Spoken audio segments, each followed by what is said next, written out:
Please subscribe the channel and don't forget to click the bell icon.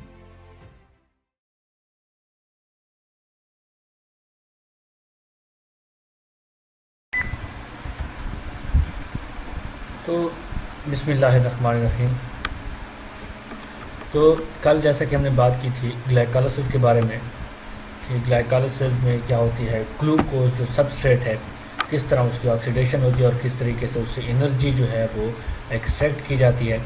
तो last में हमारे पास जो एक बैलेंस आती है, हमने कुछ हद तक उसमें बता दिया था लास्ट लेक्चर में कि कितने उसमें एनर्जी जो है प्रोड्यूस होती है। तो उसको दोबारा हम एक चार्ट की सूरत में भी देख लेते हैं। So we have a glucose which is the starting point of the glycolysis. क्या होता है, this particular glucose is converted into 2 pyruvate molecule which is 3 carbon molecule and 2 water molecules are also extracted are also produced. So what is the net gain? तो हमारे पास जो ATP बनते हैं वो 4 ATP बनते हैं, जिनमें से 2 ATP हम पहले एनर्जी इन्वेस्टमेंट फेज़ में जो है वो यूज़ कर चुके होते हैं। इसीलिए हमारे पास जो नेट पेमेंट है, जो नेट हमारे पास जो अमाउंट है, नेट जो गेन है वो हमारे पास कितना है, 2 ATP का है। तो ग्रास हमारे पास जो प्रोडक्शन है ATP की, अगर आपसे ग्रास प्रोडक्शन ATP की पूछी जाए ग्लाइकोलाइसिस में, तो it means it total of 4 ATPs are formed.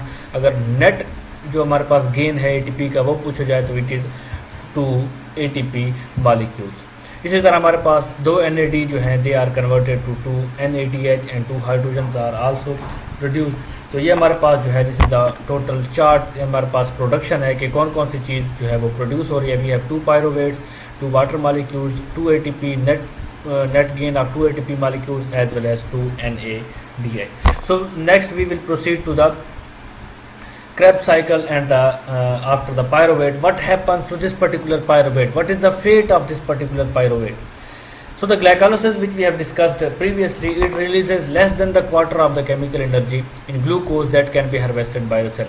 So the 100% अगर हम कह लें कि अगर एक उसमें 100 ATP फॉर एग्जांपल एक ग्लूकोज मालिक्यूल की में 100 मालिक्यूल या 100 ATP के मालिक्यूल्स प्रोड्यूस हो सकते हैं, तो ग्लाइकोलाइसिस जो है वो उसके चौथे या फोर्थ पार्ट से भी लेस देन 1/4 जो है वो एनर्जी जो है उससे ग्लाइकोलाइसिस में एक्सट्रैक्ट की जाती है, जबकि बाकी जो एनर्जी है वो उसमें अभी भी मौजूद है। तो ग्लाइकोलाइसिस जो है वो मोस्टली उसमें अबाउट 20 to 22% जो एनर्जी है ग्लूकोज मालिक्यूल में उसको क्या किया जाता है, हार्वेस्ट किया जाता है, एक्सट्रैक्ट किया जाता है, जबकि बाकी जो एनर्जी है उसको फर्दर जो स्टेप्स हम डिस्कस कर रहे हैं उसमें जो है उससे क्या किया जाता है, एक्सट्रैक्ट किया जाता है।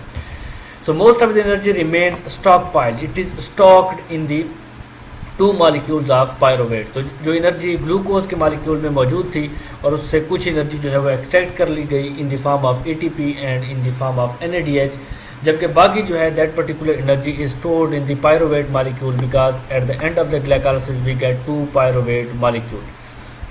So this particular energy which was previously present in the glucose, now it is present in the 2 pyruvate molecule, it is stockpiled. Now pyruvate will go through a process, a mechanism, a pathway, and in further and the remaining energy, the rest of the energy will be extracted from the pyruvate. So when O2 oxygen is present, because we are discussing the aerobic respiration, when oxygen is present, the pyruvate in eukaryotic cell enters a mitochondria. So कल हमने या हम इससे पहले वाले lecture में जो हमने बात की थी उसमें यह था कि एरोबिक और एनएरोबिक रिस्पिरेशन में ग्लाइकोलाइसिस जो है वो दोनों में कॉमन है। तो आगे के जो स्टोरी है, आगे का जो मैकेनिज्म है, it depends upon the availability of oxygen. If oxygen is present the pyruvate का जो हमारे पास फेट है, जो उसका आगे का पाथवे है, इट विल बी डिफरेंट। और अगर वहाँ पे जो रिस्पिरेशन है वो एनएरोबिक है तो एनएरोबिक में जो पायरोवेट का जो पाथवे है वो इट विल बी डिफरेंट। सो हम जो डिस्कस कर रहे हैं वो एरोबिक रिस्पिरेशन को डिस्कस कर रहे हैं। So we will proceed with the oxygen. So when oxygen is present, the pyruvate in eukaryotic cell enters a mitochondrion which we call a powerhouse of the cell. हम अब proceed कर रहे हैं, glycolysis is occurring in the cytoplasm and now we are proceeding towards the organelle, the powerhouse of the cell, the mitochondrion. So where the oxidation of glucose is completed. So बाकी का जो step है, the rest of the steps, the rest of the pathway, the rest of the reaction, the rest of the energy extraction, energy harvesting के जो processes हैं, pathway है, that particular pathway is completed in the organelle which we call a powerhouse of the cell or mitochondria. So अब जो हमारे पास pyruvate produce होता है, that particular pyruvate is not directly feeding the Krebs cycle, so the next step we have the Krebs cycle.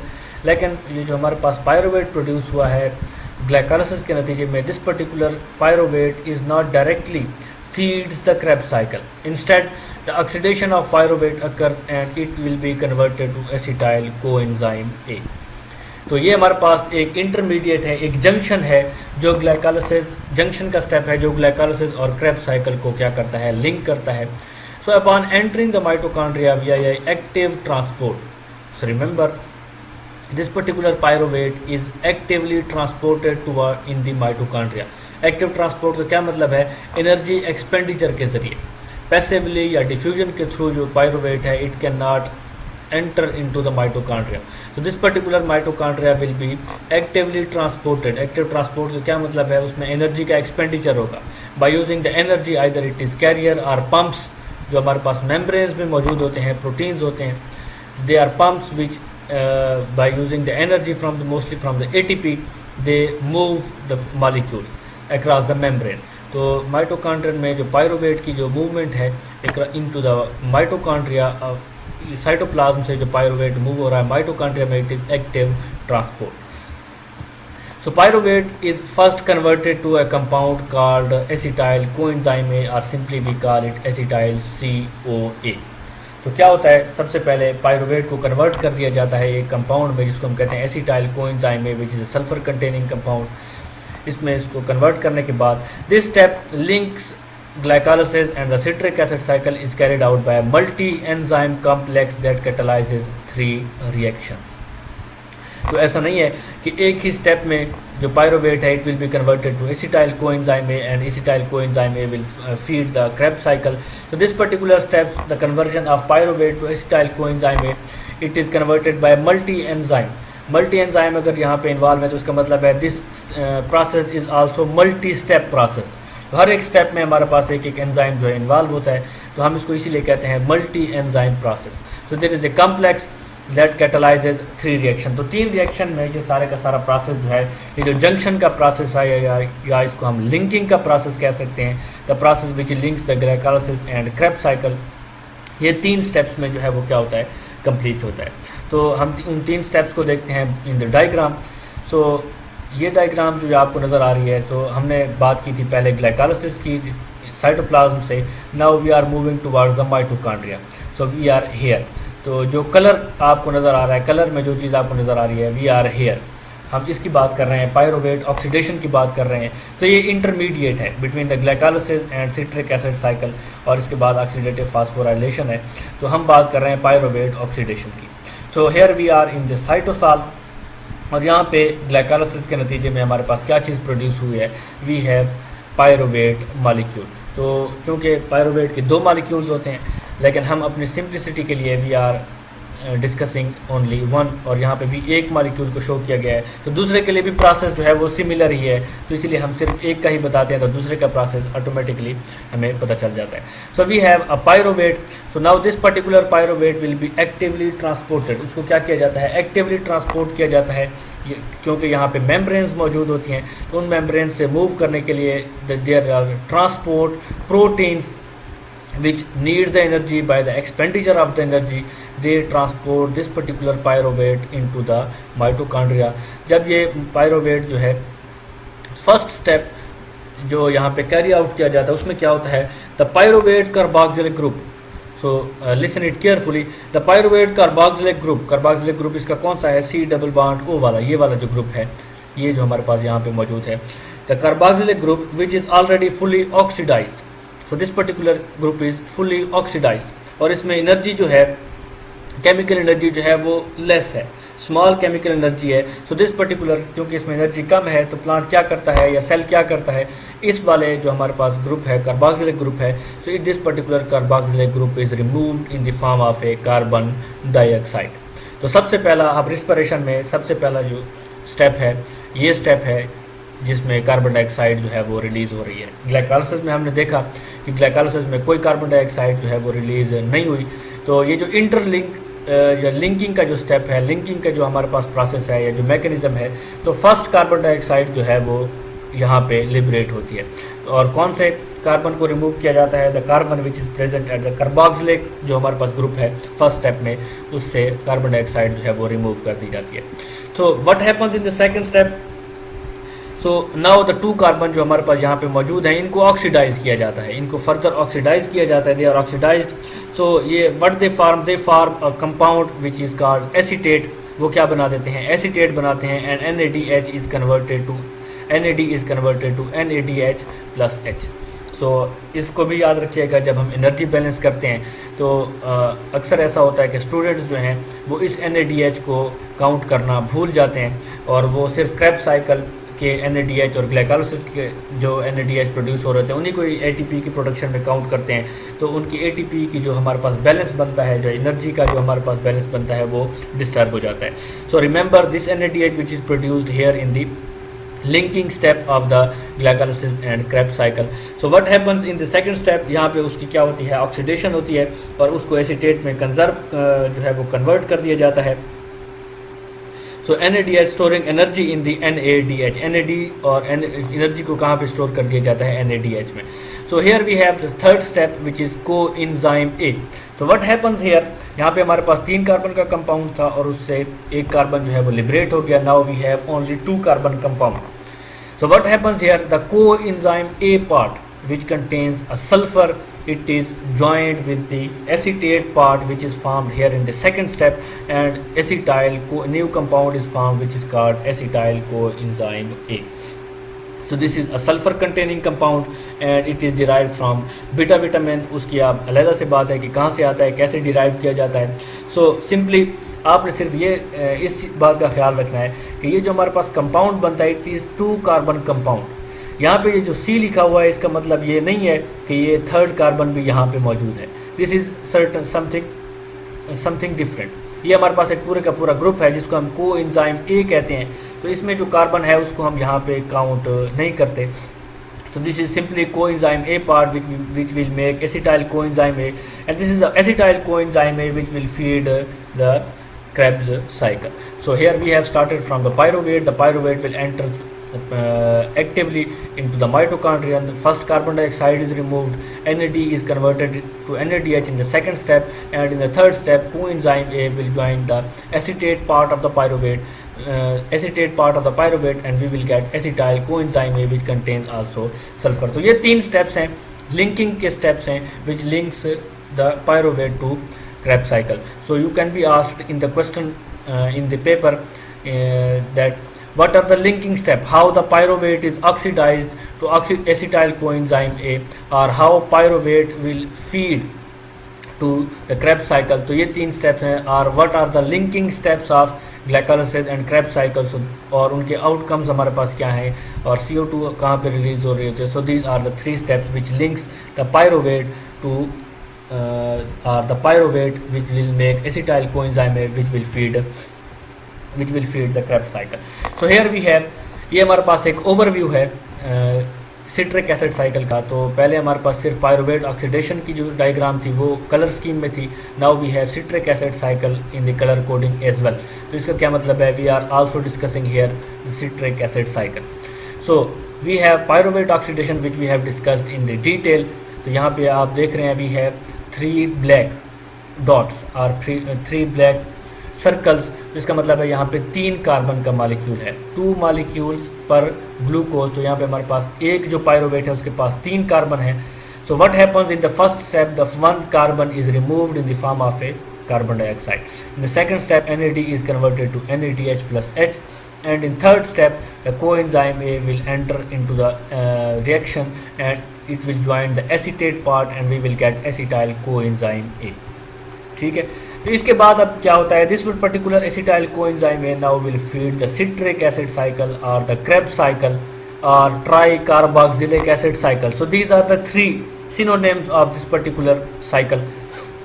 Citric acid cycle because the first molecule which is formed during this cycle, जब ये cycle start होता है तो सबसे पहला जो stable compound हमारे पास बनता है वो citrate होता है, इसीलिए हम इसको citric acid cycle कहते हैं। इसके बाद इसका जो दूसरा नाम है ट्राइकार्बोक्सिलिक एसिड साइकिल। तो क्योंकि हमारे पास 3 जो है उसमें कार्बोक्सिलिक एसिड्स बन रहे होते हैं, इसीलिए हम इसको कहते हैं citric acid tricarboxylic acid cycle. और जो इसका तीसरा नाम है वो है Krebs cycle, after the name of Sir Hans Kreb, जिसने इस सारे प्रोसेस को, इस साइकिल को डिस्कवर किया था, इसका पाथवे बताया था, तो उसके नाम के ऊपर इसको क्रेब साइकिल भी कहा जाता है। तो these are the 3 alternative names which, इनमें से कोई नाम भी आपसे पूछा जा सकता है, बताया जा सकता है, तो हम कोई भी नाम इसको दे सकते हैं। सो व्हाट हैपन्स, यहाँ पे जब साइकिल चलता है तो 2 CO2 molecules are also release, और यहाँ पे 2 कार्बन डाइऑक्साइड रिलीज होते हैं। ये हम एक ओवरव्यू देख रहे हैं, वी आर नॉट, हम इसको स्टेप बाय स्टेप आगे जाके देखते हैं। 3 NAD will enter into the cycle and they are converted to 3 NADH, और ये NADH जो है ये क्या करेगा, it will further feed the oxidative phosphorylation or electron transport chain. The ADP is converted to ATP, we will get 1 ATP by the substrate level phosphorylation, and FAD will be converted to FADH2। ये हमारे पास क्या है, we have जो product हमारे पास आ रहा है, या जो हमारे पास we get 2 carbon dioxide molecule, 3 NADH, 1 ATP by substrate level phosphorylation and 1 FADH2। So now, so ये हमारे पास पूरे का पूरा जो है, this is the pathway or the cycle which we call tricarboxylic acid cycle or citric acid cycle or Krebs cycle। So now we will take a look at it step by step। So first of all, here we are starting from glycolysis. From the glycolysis we get a pyruvate, the 3 carbon compound, so from the glucose 2 3 carbon compounds are made which we call pyruvate। Now in 3 steps को जो हमने पहले oxidation पढ़ी थी pyruvate की, उनको हमने इकट्ठा कर दिया, combinely we have made and, और क्या हुआ, कार्बन को एंजाइम ए पार्ट जो है it will enter into the reaction, 1 carbon dioxide will leaves the this particular pathway, NAD will be converted to NADH। ये 3 स्टेप्स हमने एक ही जगह पे इकट्ठे कर दिए। सो ये जो एंजाइम है इसका ये मतलब नहीं है कि ये तीनों स्टेप्स को एक ही एंजाइम पायरुवेट डिहाइड्रोजिनेज ही जो है वो कैटलाइज कर रहा है। Pyruvate dehydrogenase will catalyse this particular step, dehydrogenation, NAD will be converted to NADH। So this particular enzyme is for the production of NADH। ये इस रिएक्शन के लिए है। कोएंजाइम ए के लिए और CO2 की लिबरेशन के लिए जो एंजाइम है दे आर अनदर एंजाइम्स, वो यहाँ पे मेंशन नहीं किए गए। So we have what we will get acetyl coenzyme A। So remember here we are talking about first 1 carbon and second carbon, here this is the sulfur and this is the coenzyme A, this is not the carbon। So remember and don't confuse it with the carbon numbers। और कभी student ऐसा करते हैं कि यहाँ पे हमारे पास 2 carbon की बजाय 3 कार्बन है, तो याद रखें हमेशा ये कार्बन जो है it is not the part of this particular, और ये कार्बन जो यहाँ पे मौजूद नहीं होता, this is the coenzyme A, this is something different. उसके बाद हम क्या करते हैं, so we have acetyl coenzyme A, we will proceed further। Now this particular acetyl coenzyme A will feed the Krebs cycle। The enzyme which catalyze this particular reaction is citrate synthase, क्योंकि जो हमारे पास first stable compound बनता है वो कौन सा है, वो सीट्रेट है, इसीलिए हम इस एंजाइम को क्या कहते हैं, citrate synthase. So 1 water molecule will enter, और वो भी रिएक्शन में जो है वो उसका भी पार्ट है, वो हिस्सा लेता है, and coenzyme A part is removed from acetyl coenzyme ए। तो ये याद रखें, ये जो हमारे पास पार्ट है सल्फर से लेकर ये कोएंजाइम ए, तो this all the part is removed in the very first step of the Krebs cycle. उसको यहाँ से क्या कर दिया गया, रिमूव कर दिया गया, and we will get a citrate.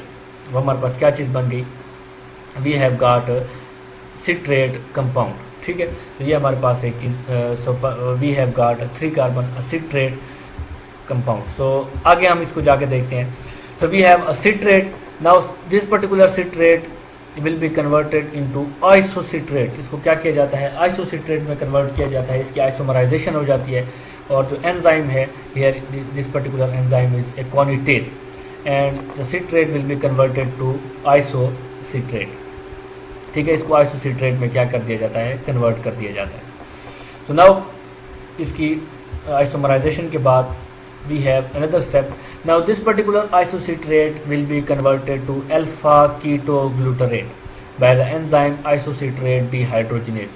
तो अब क्या है, in the third step of the Krebs cycle, ये हमारे पास नंबरिंग है रिएक्शंस की, पाथवे की, and the carbon dioxide is removed here. यहाँ पे क्या किया गया, कार्बन डाइऑक्साइड को जो है वो रिमूव कर दिया गया है, कार्बन को रिमूव कर दिया गया और एक कंपाउंड बना दिया गया जो हमारे पास है अल्फा कीटोग्लूटरेट। सो रिमेंबर, इन एंजाइम को याद रखने का एक सिंपल सा तरीका ये है कि जहाँ पे NADH बन रहा होता है तो उसमें हमारे पास मोस्टली क्या होता है कि डीहाइड्रोजिनेज हमेशा उस एंजाइम के नाम के आखिर में आएगा। सो हेयर वी हैव, और आगे भी आप इन रिएक्शन में ये चीज़ देखेंगे कि वी हैव द एंजाइम, जहाँ पे भी ये डीहाइड्रोजिनेशन का रिएक्शन हो रहा है, NADH बन रहा है, हाइड्रोजन उससे निकल रहा है, तो उस एंजाइम में हमारे पास आखिर में डीहाइड्रोजिनेज आता है। तो मेजॉरिटी ऑफ द स्टेप्स में हमारे पास डीहाइड्रोजिनेशन चूँकि हो रही होती है, तो हम इसको एंजाइम को याद रखने का एक सिंपल सा तरीका ये भी है। So here we have in the third step the carbon dioxide is removed and we get another compound which we called alpha ketoglutarate. तो थर्ड स्टेप के ऊपर दो हमारे पास की इवेंट्स हैं। What happens, NAD will be converted to NADH plus H and carbon dioxide is also removed, one carbon is removed। तो पहली कार्बन जो क्रैब्स साइकिल में रिमूव हो रही होती है वो कहाँ पे होती है, क्रैब्स साइकिल के थर्ड स्टेप में, जब आइसोसिट्रेट को कन्वर्ट किया जाता है अल्फा कीटोग्लूटरेट में, तो एक कार्बन जो है वो क्या कर दी जाती है, रिमूव कर दी जाती है and NAD will be converted to NADH plus H। So that these looks like a very complex process but it is not। तो यहाँ तक हमने देख लिया था कि अल्फा कीटोग्लूटरेट जो है वो it is form. So now, जैसा कि मैंने आपको पहले कहा कि एंजाइम्स को याद रखने का बड़ा ही आसान तरीका है, क्योंकि हमारे पास सबस्ट्रेट जो था वो कौन सा था, अल्फा कीटोग्लूटरेट था। So this particular enzyme is alpha ketoglutarate dehydrogenase, because dehydrogenation is occurring here as well. NAD will be converted to NADH plus H or the hydrogen, so that's why this particular enzyme is named alpha ketoglutarate dehydrogenase। तो पहला जो हमारे पास step था उसमें हमारे पास जो enzyme था वो था आइसोसिट्रेट डिहाइड्रोजिनेज, क्योंकि हमारे पास जो सबस्ट्रेट था वो आइसोसिट्रेट था, तो इसीलिए उसको नाम दे दिया गया हमारे पास आइसोसिट्रेट डिहाइड्रोजिनेज। सो हियर तो दो हमारे पास की इवेंट्स फिर यहाँ पे हो रहे हैं, जैसा कि हमारे पास पिछले स्टेप में थे कि NAD will be converted to NADH and another carbon will leave the cycle and it will be converted to carbon dioxide। so remember, यहाँ पे असल में हो क्या रहा है कि एनर्जी जो है उसको स्टोर किया जा रहा है यहाँ पे एनर्जी रिच बॉन्ड्स में NADH में, और यही NADH जो है, ये जो प्रोडक्ट है हमारे पास, it will feed the oxidative phosphorylation और उससे फिर एनर्जी जो है वो ATP की फॉर्म में जो है वो एक्सट्रैक्ट की जाती है। यहाँ पे सिंपली रीअरेंजमेंट है, अब एक कार्बन वहाँ पर लीव हुआ, दूसरा कार्बन जो है उसने यहाँ पे वो जो है वो लीव कर गया, वहाँ से निकल गया रिएक्शन से। तो अब सिंपली आगे हम क्या कर रहे हैं, उसकी रीअरेंजमेंट कर रहे हैं कि किस तरह वो जो है वो रीअरेंज हो रहा है। So we have succinyl, the product is succinyl coenzyme A this process in the fourth step, alpha ketoglutarate by the catalyzation of alpha ketoglutarate dehydrogenase will be converted to succinyl coenzyme A, and this particular succinyl coenzyme A will be converted to succinate। तो यहाँ पे हमारे पास जो एक की event है, जो कोएंजाइम ए जो रिमूव हुआ था, वो अगर आपको याद हो फर्स्ट स्टेप में, so that particular coenzyme A will can join here to succinyl and it will form a succinyl coenzyme A। so this is the cycle। यहाँ पे क्या होता है, कोएंजाइम A यहाँ पे बनता है और फिर यहाँ से रिमूव होता है और फिर उसी succinyl कोएंजाइम A का पार्ट फिर यहाँ पे ज्वाइन किया जाता है। सो दिस साइकिल, ये साइकिल की फॉर्म में यहीं पे ही चलता रहता है, क्योंकि इसके बाद आगे जो है वो कोएंजाइम A फर्दर हमारे पास जो प्रोडक्ट बन रहा है वहाँ पे कोएंजाइम A का पार्ट नहीं है, ठीक है। तो कोएंजाइम A यहाँ से रिमूव होता है और फिर दोबारा यहाँ से उसको ज्वाइन कर दिया जाता है। So here in the fifth step the phosphate comes into action and phosphate जो है वो यहाँ पे एंटर होता है और सक्सिनाइल कोएंजाइम A के कैटलाइजेशन के बाद हमारे पास जो प्रोडक्ट बनता है वो है succinate. And what happens here, the GDP combines with the phosphate and GDP will be converted to GTP। तो अभी तक जो हमने एनर्जी की फॉर्मेशन देखी थी उसमें हमारे पास मोस्टली क्या बनता है, ATP, एडिनोसिन ट्राईफॉस्फेट। यहाँ पे हमारे पास जो एनर्जी का कंपाउंड बन रहा है वो है गुआनोसिन ट्राईफॉस्फेट।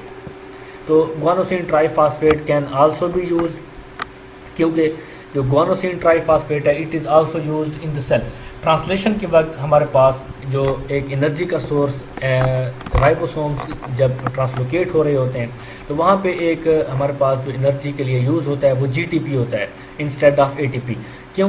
क्योंकि जीटीपी जो है ये सिर्फ एनर्जी ही प्रोवाइड नहीं करता, वो उन मालिक्यूल्स की रिकग्निशन के लिए, उन मालिक्यूल्स की मूवमेंट के लिए भी जो जीटीपी है वो हेल्प करता है, जबकि एटीपी जो है it only provides the energy required for the catalysation of the cell. तो अगर जीटीपी की फॉर्म में ज़रूरत है सेल को तो जीटीपी की फॉर्म में भी उससे एक्सट्रैक्ट की जा सकती है, उसको यूज़ किया जा सकता है, but mostly this particular GTP by the addition of this particular phosphate will be added to ADP and this particular ADP will be converted to adenosine triphosphate by the action of nucleoside diphosphate kinase। तो Krebs cycle में एक pyruvate molecule के लिए हमारे पास एक ही ATP बनता है जिसको हम कहते हैं substrate level phosphorylation, and after the fifth step we will get a succinate. हमारे पास क्या चीज़ आ गई? हमारे पास है अब succinate. Now this particular succinate it contain 1, 2, 3 and 4 carbon. So now this particular 4 carbon compound will be form a fumarate. ये क्या बनाएगा? फ्यूमरेट बनाएगा। और जैसे कि मैंने आपको पहले बताया कि हम उस एंजाइम का नाम किस के बेस के ऊपर रखते हैं कि वी हैव अ सक्सिनेट, और चूंकि यहाँ पे डिहाइड्रोजिनेशन का स्टेप हो रहा है so that's why we have named it succinate dehydrogenase.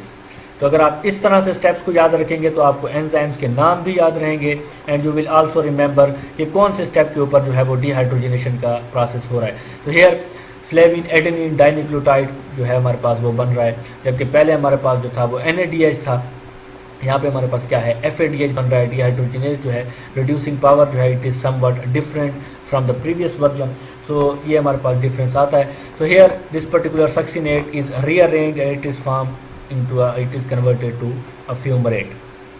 ठीक है, कार्बन नंबर वही है 1, 2, 3 and 4, सिर्फ उसकी क्या हो गया? रीअरेंजमेंट हो गई है। So what happens? That particular fumarate will be converted into a malate। वो किस फॉर्म में कन्वर्ट होता है? इसको कन्वर्ट कर दिया जाता है malate में। Water enters into water comes into action and it will be combined with the fumarate and we will get a malate। तो ये जो आगे के सारे स्टेप्स हैं they simple, these are rearrangements। उसको हमारे पास रीअरेंजमेंट की जाती है मॉलिक्यूल्स की। तो malate के बाद at the final step we will get malate will be converted to oxaloacetate। ठीक है, और यहाँ पे हमारे पास एंजाइम जो है malate dehydrogenase। why we are calling it malate dehydrogenase? because here the substrate is malate और dehydrogenation फिर दोबारा यहाँ पे हो रही है, NAD is converted to NADH plus H plus।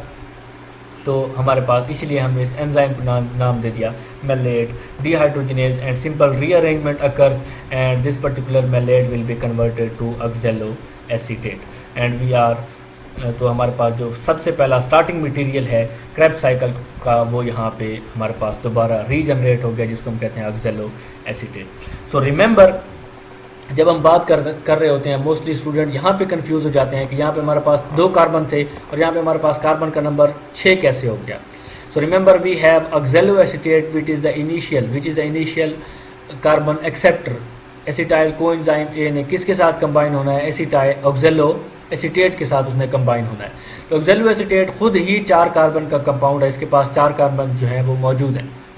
ठीक है, तो 2 कार्बन जो है वो एसिटाइल कोएंजाइम ए के पास हैं, तो ये जब दोनों कंबाइन होते हैं तो we will get citrate which is 6 carbon compound. तो इस रिएक्शन में 2 कार्बन डाइऑक्साइड जो एसिटाइल कोएंजाइम ए से आ रहे होते हैं उनको रिमूव कर दिया जाता है इन the form of A carbon dioxide and rearrangement occurs and accepting acetyl coenzyme A accepting oxaloacetate is formed which is ready to accept acetyl coenzyme A and the process or the cycle will proceed further। तो cycle का जो हमारे पास अब ये हमारे पास cycle है, चाहे वो डार्क रिएक्शन में केल्विन साइकिल हो रहा होता है, यहाँ पे जहाँ हमारे पास क्रेब्स साइकिल है। तो क्रेब्स साइकिल या केल्विन साइकिल में क्या किया जाता है? इनिशियल जो एक्सेप्टर है उसको दोबारा जो है वो रीजनरेट कर दिया जाता है। तो हमारे पास इस प्लांट के लिए इसका या सेल के लिए फ़ायदा क्या है? फ़ायदा हमारे पास सिर्फ ये है, ये जो डिहाइड्रोजिनेशन पावर या रिड्यूसिंग पावर जो बन रही होती है इस सारे के सारे साइकिल के नतीजे में NADH जो बन रहे होते हैं, FADH2 जो बन रहे होते हैं। So now these NADH and FADH2 will feed the oxidative electron transport chain. ये वहाँ पे क्या होता है? एक इलेक्ट्रॉन ट्रांसफ़र होते हैं और इलेक्ट्रॉन ट्रांसफ़र के ज़रिए जो एनर्जी है it is extracted from this particular reducing power the NADH, और उसको किस फॉर्म में कन्वर्ट कर दिया जाता है ATP की